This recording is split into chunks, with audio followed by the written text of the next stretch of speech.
A palestra de hoje, ela é continuação da palestra de sexta-feira passada, onde nós falamos a diferença entre evolução e merecimento. Vocês se lembram disso? Frutos e obras. E para que a gente não adentre abruptamente na palestra de hoje e deixe alguns meio que perdidos nos conceitos, vamos rapidamente falar apenas esses dois. Nós acreditamos que evolução é merecimento e que merecimento é evolução. E são coisas distintas. Quando na Bíblia nos fala sobre as obras, que a cada um será dado conforme suas obras, veja bem, suas obras. Isso é o que nós vamos receber, conforme as nossas obras. Quando nós temos o direito de receber, conforme plantamos, isso é o que? Esse direito? Merecimento. Mas isso é evolução? Não. Há uma enorme diferença entre evolução e merecimento. Primeiro nós precisamos entender quando aparece a palavra salvar. Na Bíblia aparece muito salvar no Novo Testamento. A pergunta é, você quer ser salvo do quê, afinal de contas? Você quer ser salvo dos sofrimentos e das dificuldades terrenas? Ou você quer ser salvo de não necessitar mais reencarnar, renascer neste planeta Terra? Qual dos dois você quer ser salvo? Porque para ter uma vida tranquila, quando eu digo uma vida em paz, uma vida saudável, uma vida equilibrada financeiramente, você está em busca então de uma paz terrena. Você está em busca de resolver as dificuldades que o ser humano encontra enquanto vive na Terra, no planeta Terra. Tá certo? Isso aí basta ter merecimento. Então, neste caso, você está contando em retornar aqui neste planeta. Quando falamos de evolução, já estamos falando de uma outra coisa. Já estamos falando de mudança de vida total. Nós estamos falando de mudança de padrão vibracional, nós estamos falando de mudança de consciência, nós estamos falando na mudança de reino. Vocês sabem o que é mudança de reino? Vamos lá. Nós estaremos evoluindo quando deixarmos de ser humanos e passarmos a sermos anjos. Olha só, nós estamos falando agora de uma outra coisa. João tem merecimento de não adoecer, mas não significa que ele é evoluído. Entenderam? Há uma enorme diferença e nós estamos colocando as duas coisas no mesmo pacote. Quando eu auxilio os meus semelhantes, eu estou fazendo obra. Obra. E eu vou receber conforme as minhas obras. Essas obras eu posso fazer com segundas intenções, porque eu quero ser candidato, porque eu quero que tire uma foto, todo mundo acredita que eu sou uma pessoa boazinha. Eu posso fazer obras faraônicas, gigantescas, e não evoluir. Por quê? Porque as minhas intenções estão no fundo do meu coração. Quem é que vai saber por que eu estou fazendo tudo isso? Ah, mas então eu não receberia nada? Não. Na Bíblia falou assim, a cada um será dado conforme suas obras, e não deu condição nenhuma. Não disse assim, a cada um será dado conforme suas obras, se houver verdadeira intenção no seu coração. Não está escrito isso. A cada um será dado conforme suas obras. Então não importa o motivo que te levou a fazer uma boa ou uma má ação, porque a boa e a má ação são obras. Não importa o motivo. Você vai receber conforme as suas obras. Ponto final.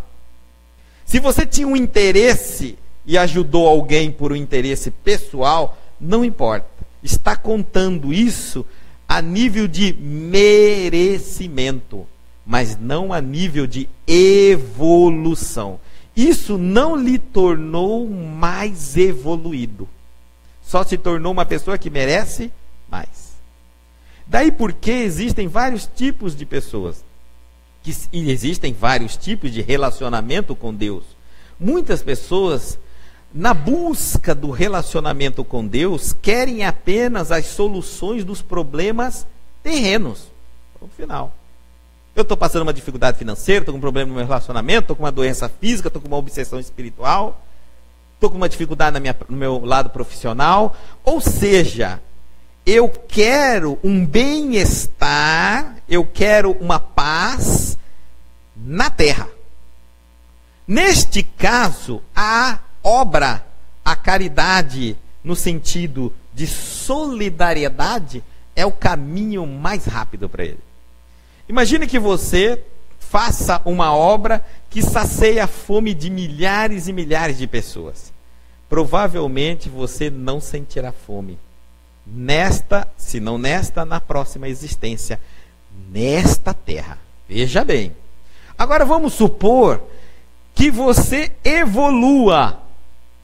Aí você não precisa nem mais reencarnar na Terra e vai reencarnar em planetas mais felizes, mais evoluídos, onde não há miséria, nem doença, nem dificuldades alguma. Depende do que você busca. Mas para que eu evolua, eu preciso ter conhecimento. Eu tenho que desenvolver a inteligência. É por isso que a doutrina espírita tem os cursos ESD, ESME, além do atendimento espiritual. O atendimento espiritual nos acalenta, nos pacifica as necessidades físicas, materiais e espirituais da Terra, do momento reencarnatório que nós estamos nos encontrando. Mas não nos proporciona evolução. Porque a evolução começa primeiro com o aprendizado intelectual. Depois eu reflito sobre o que eu aprendo, interiorizo, mudo meus pensamentos e me transformo num ser mais consciente, tornando-me mais evoluído, porque a minha moral se eleva e aí então as minhas obras são naturalmente benéficas. Toda evolução gera obra, mas nem toda obra gera evolução. Não pense, os senhores, que porque um médium está vendendo a mediunidade dele, ele não está fazendo caridade. É um grande engano nosso. Só que a cada um receberá conforme suas obras. Qual é a obra dele? Atender os semelhantes.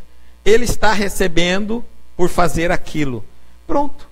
A cada um conforme suas obras. Ele faz um serviço, cobra, recebe. Pronto, acabou.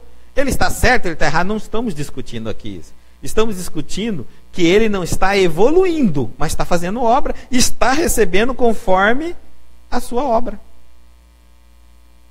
E não pensem vocês que ao receber um benefício de alguém que está com segundas intenções na obra, não tem valor nenhum. Engano seu também. Porque você que está necessitado e com uma necessidade sincera e já tem o merecimento, você recebe até do maior charlatão que existir na face da terra o benefício que você busca. Quem assistiu um filme que com Patrick Swayze, o Ghost, que ele desencarna com um tiro, foi assassinado, a noiva dele vai buscar uma mulher que ela mistificava, que ela mentia, que ela não recebia espírito nada, não conversava nada com o espírito. Mas para atender a noiva do personagem que desencarnou, ela foi autêntica. Aí está, mostrando para nós. Porque ninguém recebe o que não merece.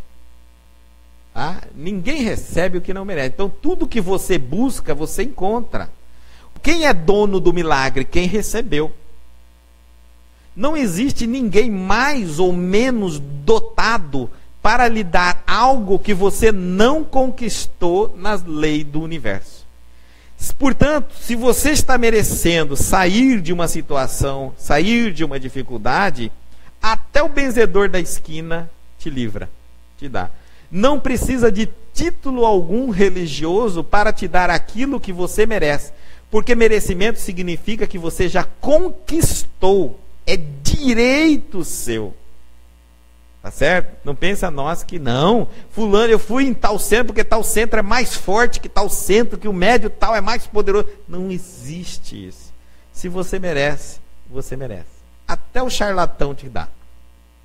Bom, a outra fase que nós precisamos é o frutos e as obras. É preciso distinguir, ainda estou só trabalhando o conceito para a gente entrar nessa palestra. Frutos e obras são coisas distintas. Frutos é resultante da evolução moral do espírito. Frutos é seu. Frutos são virtudes. As virtudes são frutos. Obras são as obras que a gente faz, humanas. Obras geralmente são personalísticas. Obra geralmente tem um nome. Obra temporária. Obra é dependendo da necessidade da região, do local. A obra é muito importante porque ela propicia o espírito bem intencionado a dar fruto. Mas nem toda obra gera fruto. Mas todo fruto gera obra. Olha que interessante. Todo fruto. Vamos falar então um fruto. Amor, humildade, todas as virtudes humanas são frutos. Frutos. E são os frutos que determinam a minha evolução. As obras determinam o meu merecimento. Compreenderam? É muito importante eu entender isso. Porque existem uma série de religiões que colocam a gente em obra. Em obra, em obra. Tem pessoas que param a vida dela, familiar, trabalho profissional, só para ficar dentro de igreja, templo evangélico, centro espírita, cuidando dos pobres, obra. Aí você chega, a pessoa continua dura de coração, egoísta, vaidosa, egocêntrica, porque não gerou fruto. E ela acha que vai para o céu porque ela passou a se dedicar totalmente na obra. Obra sem fruto. Há milhares de pessoas nessa, achando que ao desencarnar vai encontrar um lugar melhor do que de onde veio, só porque dedicou-se mais no trabalho da caridade.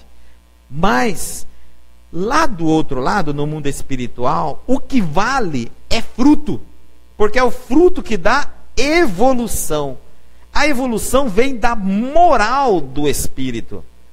Lá do outro lado, não importa se você salvou 1000 ou 2000, lá do outro lado você é conhecido pelo que você é de evolução. Os 1000 e 2000 que você ajudou tem muito a te agradecer e vai lhe auxiliar os momentos difíceis que você vai passar do outro lado por não ter evoluído enquanto fez a obra. Então, enquanto você fazia a obra, você era aplaudido na terra, mas não evoluiu. Ao desencarnar, você é um mendigo do outro lado. Mas aqueles a quem você ajudou, as almas de coração grato, vêm correndo lhe ajudar na miséria que você é no mundo espiritual. Dessa forma, você não vai passar tanta necessidade do outro lado, mas não encontrará o lugar que você acha que iria encontrar. Porque o lugar que você acha que iria encontrar, você só encontraria se você tivesse evoluído. É o que não fez. Não é nenhuma, nem duas almas, espíritos que morrem, que trabalharam arduamente, que abandonaram a vida terrena deles só para dedicar na obra, vêm nas mesas mediúnicas reclamando o direito deles, o pedaço dele no reino dos céus. Porque encontraram do outro lado só umbral. Esqueceram que no mundo espiritual é a moral, é a evolução do espírito que determina o que ele é, não o que ele faz. Porque o que nós fazemos tem várias intenções. E Deus sonda todas elas, com absoluta certeza. Hoje nós vamos falar sobre viver os ensinamentos. Realmente, hoje nós vamos falar por que nós precisamos vivenciar aquilo que estamos aprendendo. Então vamos lá. Nós estamos com 2 livros dois evangelhos, Mateus e Lucas. Mateus no capítulo 7, que vai começar do versículo 21 e 27, e Lucas no capítulo 6, que vai do versículo 46 e o 49. E vamos lá. Em Mateus, no versículo 21, diz assim: nem todo o que me diz, Senhor, Senhor, entrará no reino dos céus, mas aquele que faz a vontade do meu Pai que estás nos céus. Ele não falou no reino de Deus. E ele não falou no reino do céu. Observem. Gente, o céu não está no plural? Mas quantos céu tem? Tecnicamente não existe só um. E por que está no plural? Um erro de português na Bíblia? Quando nós encontramos céu no singular, é um mundo espiritual. E isso existe um só. Quando encontramos céus no plural, é o mundo interior nosso. Aonde está o nosso Cristo, a nossa máxima evolução. Tá certo? Então, ele está dizendo assim: nem todo aquele que me diz Senhor, Senhor, entrará no reino dos céus, encontrará a si mesmo, evoluirá, encontrará o Cristo adormecido, a centelha divina na qual nós fomos feitos irá se expandir, encontrará a chama, cada um dá um nome, por isso que a gente está falando de diversas formas, mas não encontrará a sua felicidade, porque a felicidade ela não vem de fora para dentro, ela vem de dentro para fora. Quando eu alcanço a minha centelha divina, a minha evolução, o que nós chamamos de individualidade. Tudo que necessitamos está dentro de nós, não está fora de nós. E nada do que está fora de nós pode nos dar o que já possuímos dentro de nós. Tudo que se encontra fora de nós apenas nos faz focar a atenção, nos permite revelar o interior nosso, nos dá o caminho para nos auto-encontrarmos. Mas tudo o que necessitamos já está dentro de nós. Por isso que tem aquela frase na Bíblia que nós fomos feitos imagem e semelhança de Deus. Porque todo o potencial de amor já está dentro de nós. Mas por que quando a gente olha no espelho não vê Deus? Porque a nossa personalidade, o eu, o meu, o para mim, o nosso egocentrismo, o nosso ego é muito mais forte. A nossa personalidade, a nossa persona é muito mais poderosa do que o nosso espírito, a nossa individualidade. O Cristo está dormindo dentro de cada um de nós, está guardando um espaço para se despertar. Olha, é fácil ser feliz, dizem alguns filósofos, dizendo assim: gente, nós fomos criados para encontrarmos a felicidade, a paz, o amor e a alegria. E por que nós não encontramos? Porque nós criamos uma barreira entre o nosso destino, uma barreira entre a nossa fatalidade, uma barreira no motivo pelo qual fomos criados, que se chama personalidade. Personalidade é o eu, meu nome é fulano de tal. Seu nome não é esse, você o tem agora, não o teve em outras vidas e nunca mais terá nas próximas.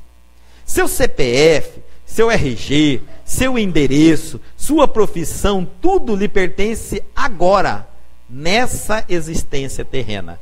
Mas nem sempre foi o mesmo em outras e talvez nunca mais será o mesmo nas próximas. Dá para compreender? E, no entanto, nós achamos que a nossa personalidade é o máximo que conseguimos. Não, a nossa personalidade veio para trabalhar a favor da nossa evolução espiritual. Nós somos espíritos, nós não estamos espíritos. Nós somos espíritos e estamos momentaneamente na Terra, não o inverso.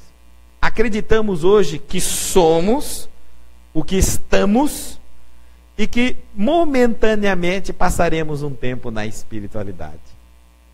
Por isso lutamos tanto por nossa maneira de pensar e nos distanciamos tanto, tentando criar felicidade, alegria, paz e harmonia do nosso jeito e não da maneira que Deus criou.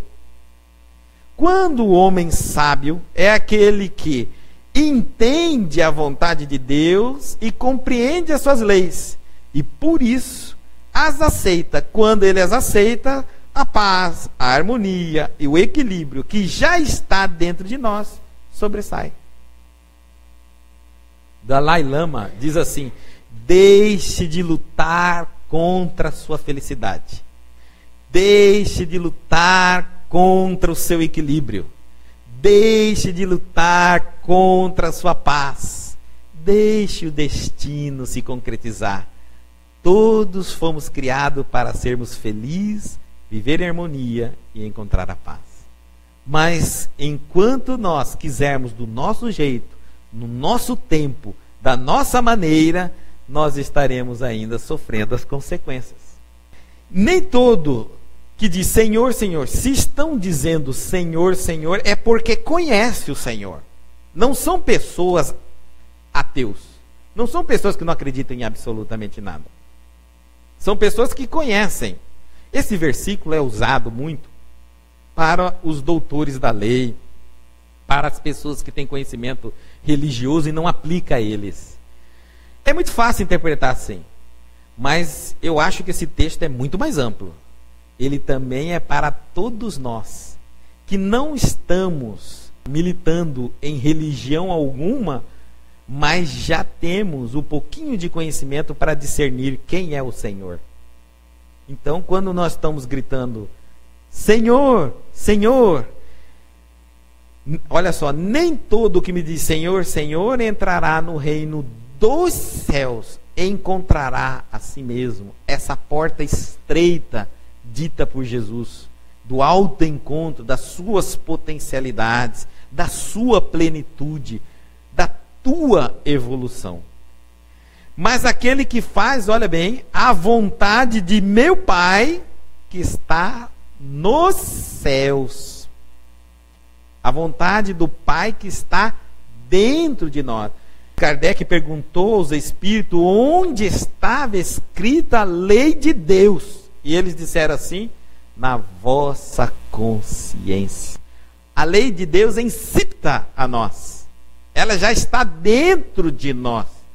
Cada um de nós já sabemos muito bem o que fazer e quais são as leis. É necessário acessar esses arquivos.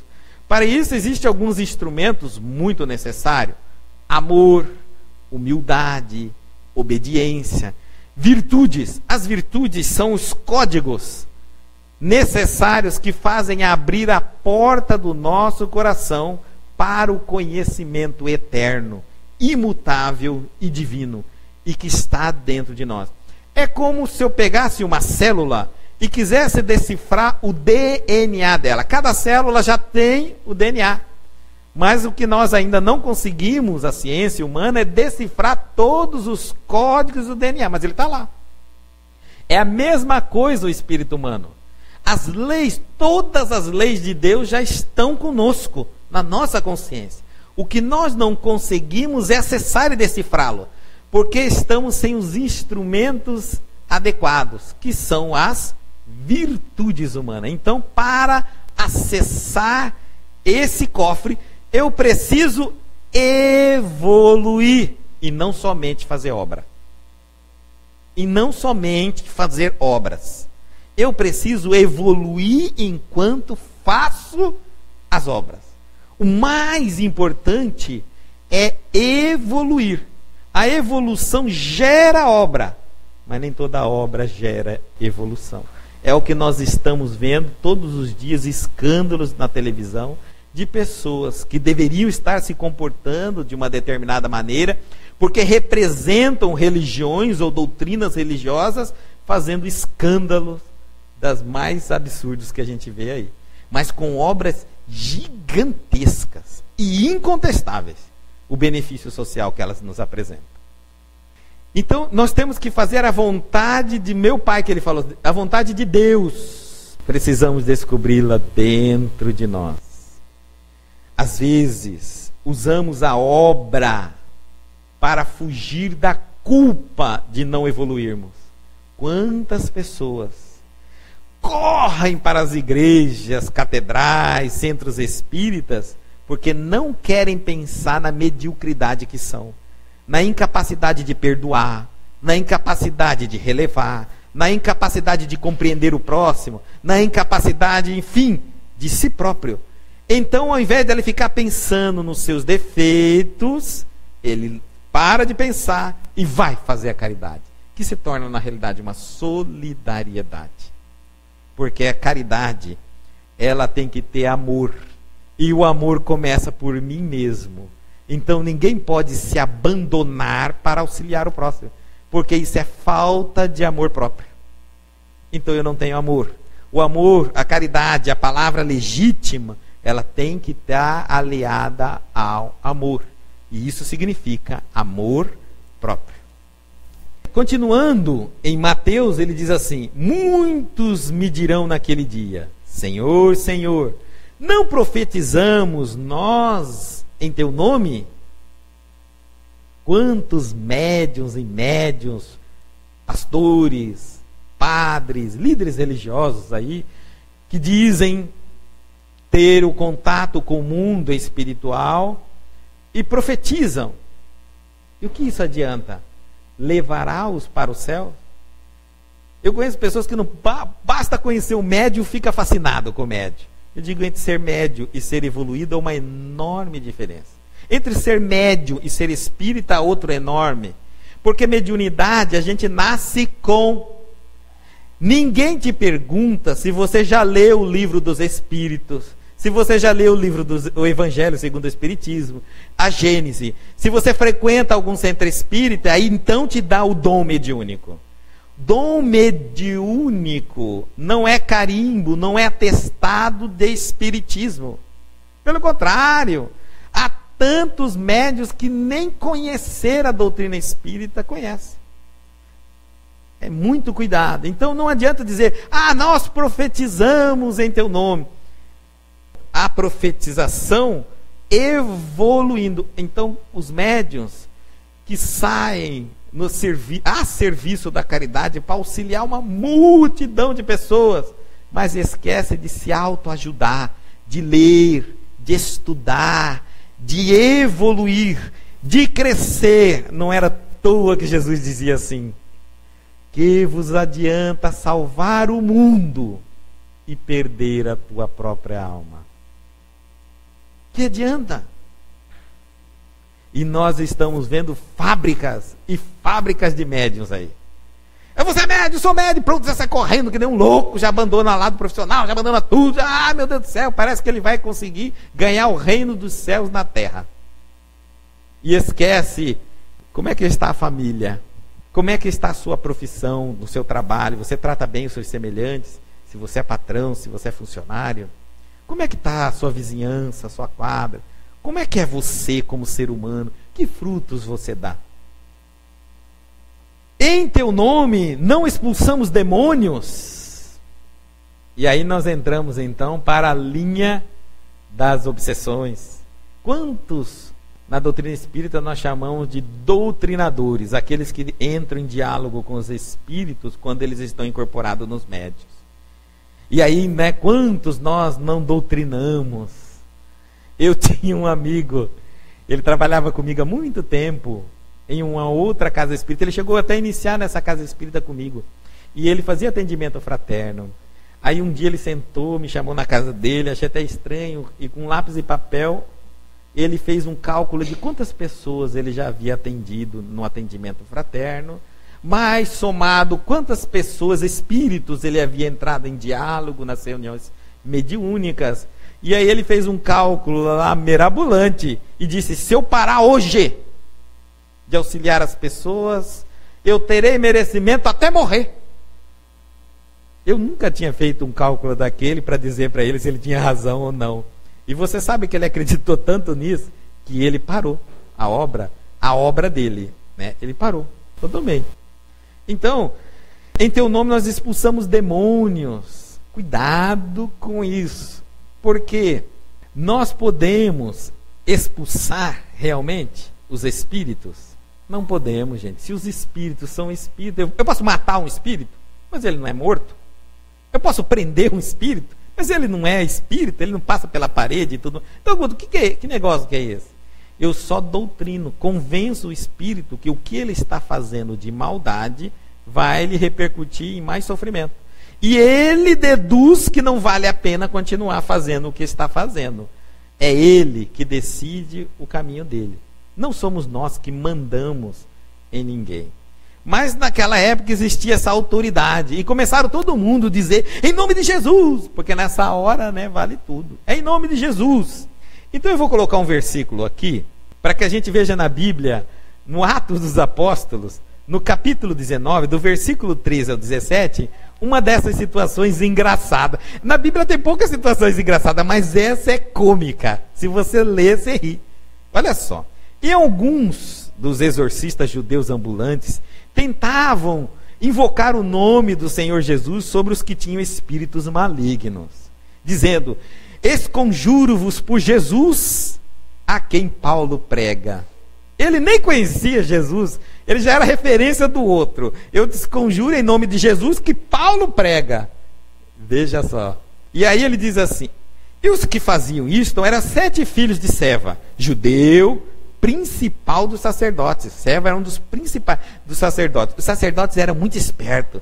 Tudo que dava certo eles pegavam, para dizer que a fé deles, né, tinha força de expressão. Então, como eles começaram a ouvir que o nome de Jesus estava ficando cada vez mais poderoso, eles não se importavam se eles estariam deixando Moisés para usar o nome de Jesus, desde que ele conseguisse expulsar os demônios e dizer às pessoas que realmente eles estavam lá, mais poderosos do que nunca. Isso é muito comum. Respondendo, porém, o espírito maligno disse, olha, o espírito maligno disse a eles, aos 7, conheço a Jesus, e bem sei quem é Paulo, mas vós quem sois? E saltando neles o homem que tinha o espírito maligno e assenhorando-se de todos, possuiu-os. Pôde mais do que eles, de tal maneira que nus e feridos fugiram daquela casa. Vocês já imaginaram essa cena? É cômica.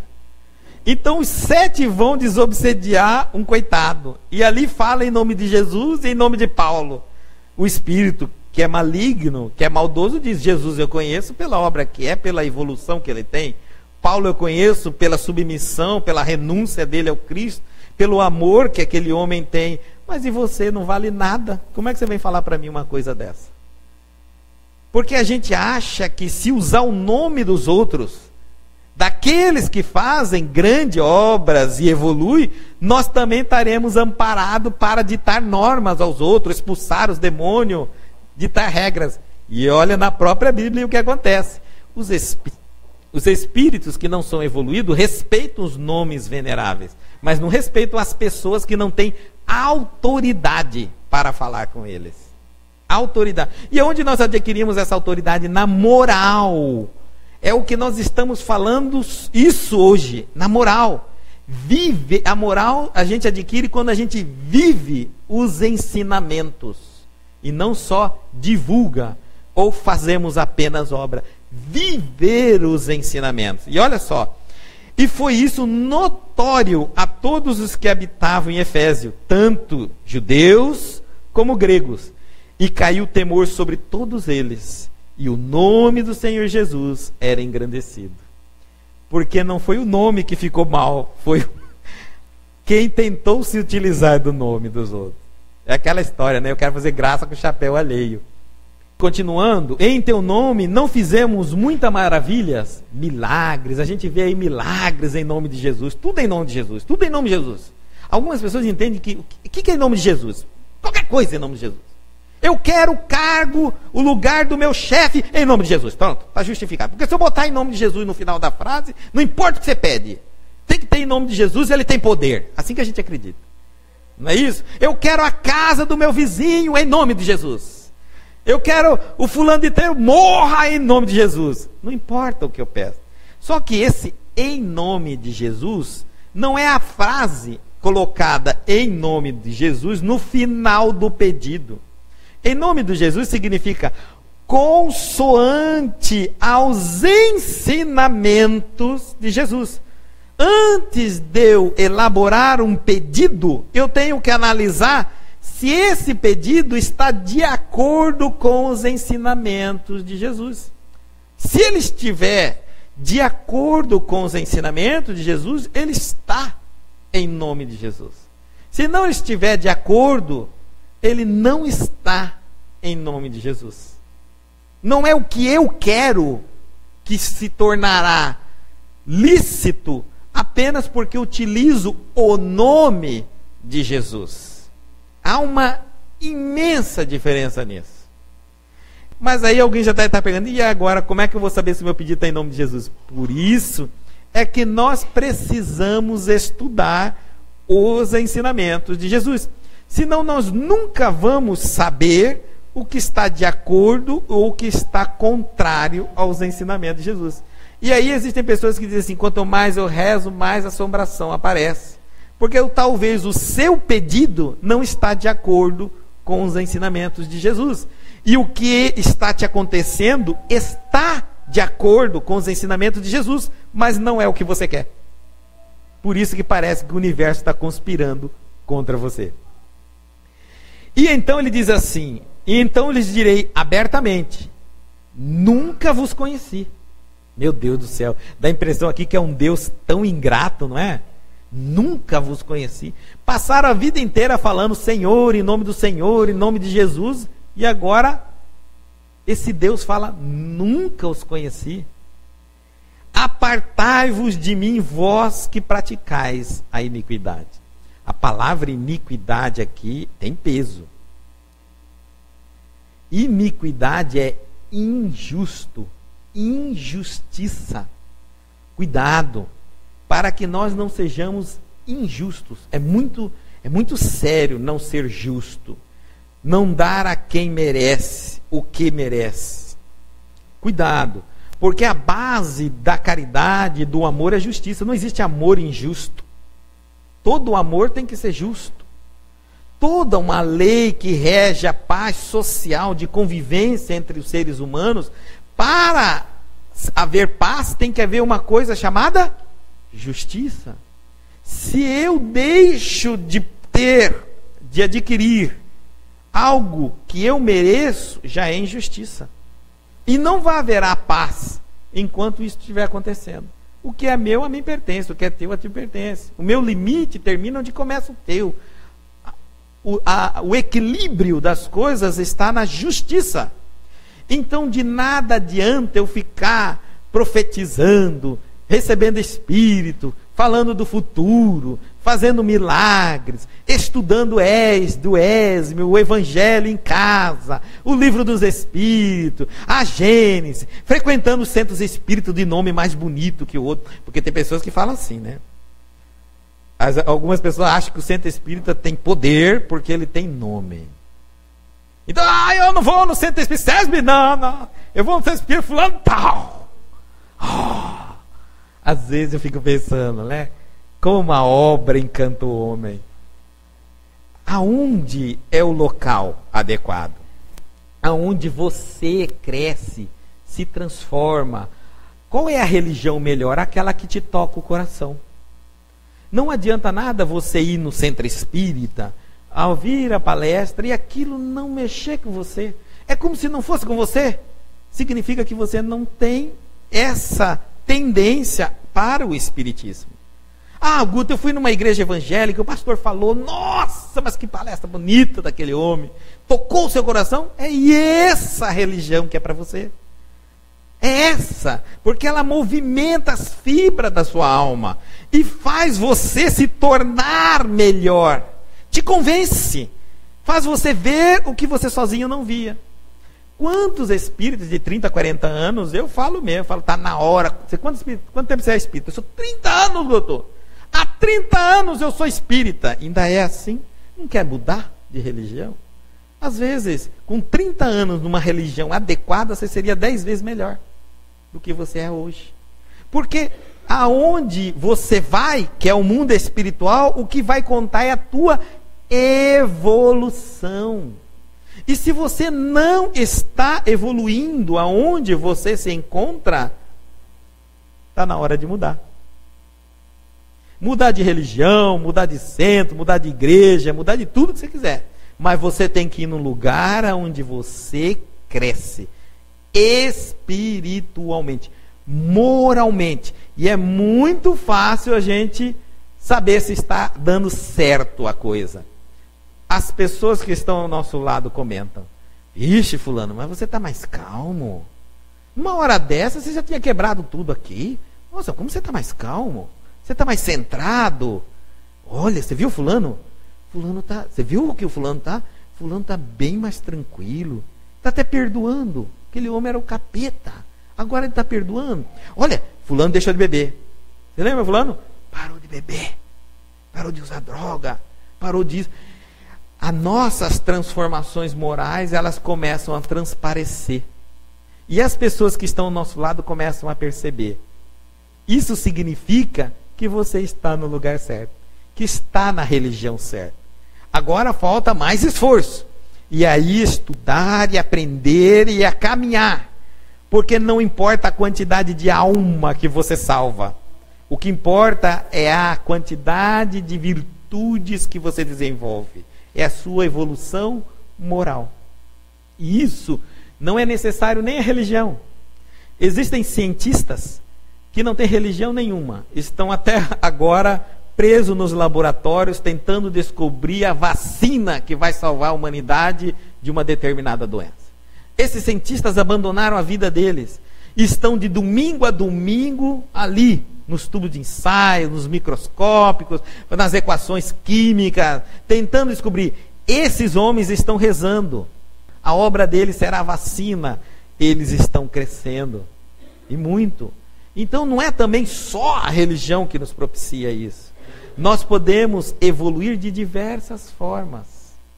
De diversas maneiras. Mas o único caminho é reforma íntima. É mudar. E Lucas diz assim: e por que me chamais Senhor, Senhor, e não fazeis o que eu digo? Mas se vocês me chamam de Senhor, é porque me reconhecem de Senhor. Mas por que não segue os meus mandamentos? Porque muitas vezes a gente nem sabe quais são os mandamentos. A falta de estudo. Nós temos um péssimo hábito. Para ser advogado, eu frequentei uma universidade. Fui todos os dias. Para ser médico, eu fui, às vezes, 12 horas por dia eu estudei. Para ser psicólogo, dentista. Mas para ser cristão, eu acho que tem que cair do céu. Para ser cristão, eu acho que não tem que ter sacrifício. Ser cristão é pegar a água que está numa bacia e jogar na minha cabeça. E eu fui batizado. Pronto, eu já sou cristão.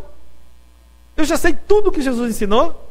Eu já sei o que é certo, já sei o que é errado. Não é isso que a gente pensa? Esse é o nosso maior equívoco.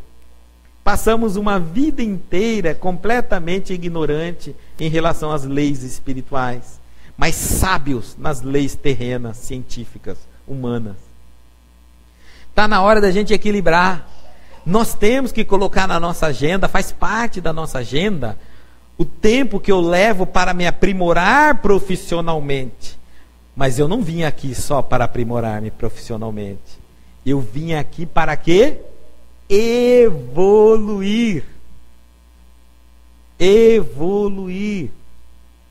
Olha lá João Batista chamando o povo: arrependei-vos. Arrependei-vos, chamando todo mundo. E ali ele diz assim: produzis frutos dignos de arrependimento. Frutos e não obras dignas de arrependimento. Frutos dignos de arrependimento. Desenvolvam-se. Desenvolvam a piedade, o perdão. São frutos para reformar o ser humano. Então, nós precisamos estudar também o espiritual. Estudar mesmo. Porque tudo isso aqui passa. E o que fica é o que realmente somos e sabemos. É isso que fica conosco. Qualquer que vem a mim e ouve as minhas palavras, e as observa. Ouve, não escuta. Escutar, a gente escuta de tudo nesse mundo. Ouvir, Jesus fala em alguns momentos, diz assim, quem tem ouvido que ouça. Veja bem, ouvir não é escutar. Escutar a gente escuta, até uma música a gente escuta. Ouvir é uma necessidade de reflexão, meditação. Então olha só, qualquer que venha a mim e ouve, e reflete sobre o que ouve, as minhas palavras, e as observa, as analisa, as compreende, eu vos mostrarei a quem é semelhante. Agora ele vai falar. Todo aquele, vamos lá em Mateus, todo aquele, pois, que escuta estas minhas palavras e as pratica, escuta, pratica, sem a prática não funciona. Tem muita obra e pouco fruto. Semelhá-lo-ei ao homem prudente, que edificou a sua casa sobre a rocha. E desceu a chuva, e correram rios, e assopraram ventos, tempestades, e combateram aquela casa, e não caiu, porque estava edificada sobre a rocha. Em Lucas diz assim, é semelhante ao homem que edificou uma casa, e cavou, e abriu bem fundo, e pôs os alicerces sobre a rocha.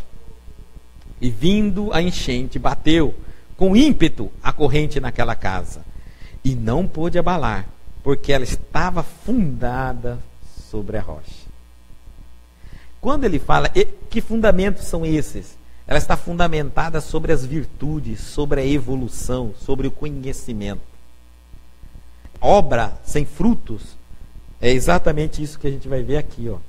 Aquele que ouve estas minhas palavras e não as cumpre, só ouve. Compará-lo-ei ao homem insensato, que edificou sua casa sobre a areia. E desceu a chuva, e correram os rios, e sopraram os ventos, e combateram aquela casa. E caiu, e foi grande a sua queda. Acabou tudo, porque tudo era uma grande obra, somente. Uma enorme obra. E quantas obras não desaparecem quando aquele que dirige a obra, aquele que toca, o mentor daquela obra morre?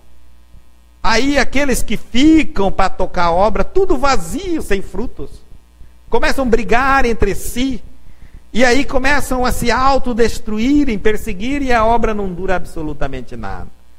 A obra se perde na história, há milhares e milhares de obras se perdendo na história, porque não produziram frutos que alicerçassem. Os frutos são as rochas. O fruto dá de comer ao espírito, motiva a alma. Você come o fruto, a virtude te motiva. Só tem uma coisa que te motiva a servir a Deus, a virtude. Quando você consegue desenvolvê-la, aí você recebe o benefício da virtude, da ação do bem. Isso alimenta a sua alma e te dá toda uma tranquilidade e uma paz. Quando não há isso, a obra te cansa, te dá pesadelo, te dá problema, te dá dificuldade, te dá desafios, e você não vê a hora de parar de fazer a obra, porque não tem frutos que o alimentam. Dá a impressão que você está perdendo até tempo, está até trabalhando de graça, não tem nem fundamento. Olha, Lucas, mas o que ouve, não pratica, é semelhante ao homem que edificou uma casa sobre a terra, sem alicerces, na qual bateu com ímpeto a corrente e logo caiu, e foi grande a ruína daquela casa. Muito grande. E Mateus, lá embaixo, gente, Mateus 15, 8, 15, 9. Porque às vezes a gente faz tantas coisas, a gente trabalha às vezes tanto no sentido de buscar a paz deste mundo, ao invés de trabalharmos tanto para buscar a paz no outro mundo. Muitos daqui estão buscando um dia conseguir chegar no nosso lar. Quer assistir o filme Nosso Lar? Aí tem gente que já pensa assim, se eu morrer e estiver no nosso lar, tá bom. Não, gente. Nosso lar é só o começo. Um espírito evoluído vai para colônias espirituais muito mais lindas do que o nosso lar, muito mais perfeitas do que o nosso lar. Nosso lar, localizado ali na cidade do Rio de Janeiro, naquela proximidade, em outra dimensão, tá? Não vai estar lá em cima do Rio de Janeiro, na dimensão do Rio de Janeiro, ali é uma colônia muito próxima à Terra. Vocês vão perceber, lendo o livro, mais do que assistindo o filme, que existe uma série de dificuldades ainda no nosso lar para ser enfrentada. Não, nós temos que ter na nossa cabeça que nós temos que deixar de ser homens para sermos anjos. Esse é o nosso objetivo. Nós não estávamos no reino animal? Não deixamos de ser animais para ser homens humanos?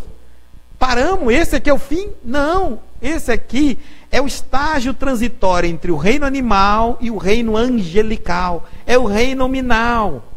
É aqui que eu vou domar as minhas más inclinações e os meus instintos, para me auto-superar e servir a Deus como um anjo, arcanjo, serafins e tudo mais que existe nos reinos. Essa é a nossa ambição, evoluir, e não apenas solucionar problemas transitórios, uma doença que pode vir a recair numa outra doença, porque hoje eu curo a cabeça, mas o meu braço dói, curo o meu braço, mas a minha outra perna dói, porque enquanto eu tiver corpo físico, existem doenças no corpo físico. A máquina orgânica vai apresentando uma série de defeitos. Mas o bem-estar é muito importante. Não estamos dizendo que o bem-estar não é importante. É muito importante para que o espírito tenha um mínimo de equilíbrio. Mas, vamos analisar friamente Chico Xavier. Cego, quase cego dos dois olhos. A coluna não tinha mais estabilidade. Aquele homem, quando tombava para frente, alguém tinha que puxá-lo, porque ele não voltava sozinho. Paralítico praticamente, porque não dava mais condições, o peso do corpo caminhar sobre as pernas. Um rim paralisado. Sofria de problemas cardíacos sérios. Então a máquina daquele homem já estava falida faz tempo. E ele continuava servindo ao seu semelhante. Porque ele queria mostrar que não precisa a vida estar mil maravilhas. Que a gente não precisa estar tudo bem para nós evoluirmos e fazermos obras. Não é necessário isso. Nós podemos começar hoje. Então aqui está em Mateus no capítulo 15, no versículo 8, quando Jesus diz assim: este povo se aproxima de mim com a sua boca e me honra com os seus lábios, mas o seu coração está longe de mim. A intenção, a emoção. Mas em vão me adoram, ensinando doutrinas que são preceito dos homens. E para fugir disso, sabe o que fazem? Aí cria os rituais.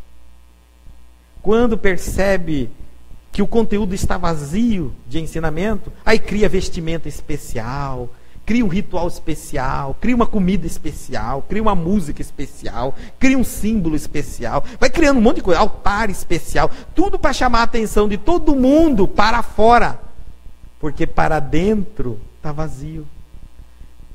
Então quando você tem uma doutrina espírita como é a nossa, que tira tudo, tira as imagens, tira os símbolos, tira as preces, tira os rituais, tira as vestimentas especiais, tira as cerimônias. Sobra o quê? Essência. Qual é a essência? Conhecimento e reflexão. Aí ela se torna uma doutrina muito dura. Não é isso? Uma doutrina que não tem como fugir. Porque numa hora dessa, enquanto o Guto estava falando essas coisas, eu ficava fazendo um símbolo em torno de mim, pronto. Não prestava atenção no que ele estava fazendo. Enquanto fulano estivesse me falando isso, eu estava prestando atenção na minha vestimenta, se era branca, se era dourada, se era prateada. Não é isso? Enquanto fulano estava falando alguma coisa ali, eu estava verificando se eu carreguei meu símbolo, meu talismã, se ele está aqui comigo, se eu estou segurando ele, se eu aperto. E assim eu vou me libertando das reflexões profundas que eu tenho que fazer. Porque a verdade, ela é simples. Quando você morrer, você não leva absolutamente nada do que está na terra. Nem um símbolo, nem uma imagem. nem uma roupa, nem uma comida, nem o fio do seu próprio cabelo. E você vai se encontrar no mundo espiritual com tudo que você realmente se tornou. Se a sua fé está com base nos mais profundos raciocínios que você criou durante a sua existência terrena, você acabou de levar a sua fé. Está agora um espírito fervoroso. Mas se a sua fé ficou em alguma coisa na terra, na vela que você acendia, agora você não tem fósforo e nem vela no mundo espiritual. Como fará para entrar em contato com Deus? Vai buscar um mercado no mundo espiritual para comprar uma vela? Ou virá pedir aos seus familiares, como um mendigo, acenda uma vela por mim, já que eu não posso mais pegar com as minhas mãos a vela e o fósforo, porque me tornei apegado ao mundo terreno para entrar em contato com o que é divino e espiritual. A doutrina espírita é dura nesse ponto, porque nos remete a reflexões racionais. Vamos então fechar os nossos olhos e fazer a nossa oração.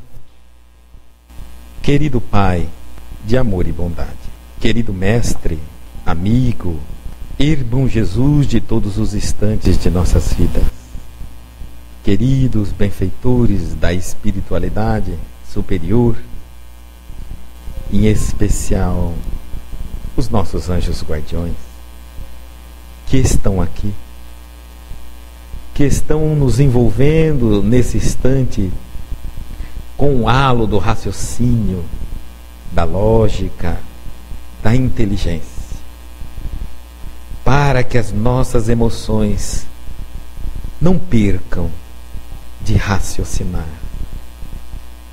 para que a nossa inteligência desperta passe a memorizar apenas aquilo que aceitamos como verdade, depois de passado pelo crivo de nossos raciocínios, da nossa inteligência. E é então vencido pelos argumentos verdadeiros e lógicos, a nossa humildade determina que aceitemos como verdade, até que venha uma nova teoria e sobreponha essa. No mundo humano, onde tantas coisas se transformam, as visões humanas também se modificam. E o ser humano estar aberto ao progresso, tanto científico, material, quanto o progresso espiritual. Dado um certo momento, quando Eurípides Barçanufo esteve sobre a terra, em um sono, entre diversas mediunidades que ele apresentou e que foram comprovadas,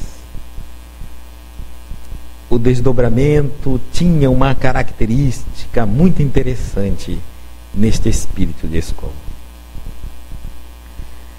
Em um destes sonos, ele se desdobrou, como muitas vezes havia feito. Houve um desdobramento gradativo, onde ele percebia que à medida que ele se elevava, ele sentia a atmosfera mais tranquila, mais tênue, mais clara. Até o momento em que ele sentia uma intensa felicidade tomar-lhe a alma, respirando apenas.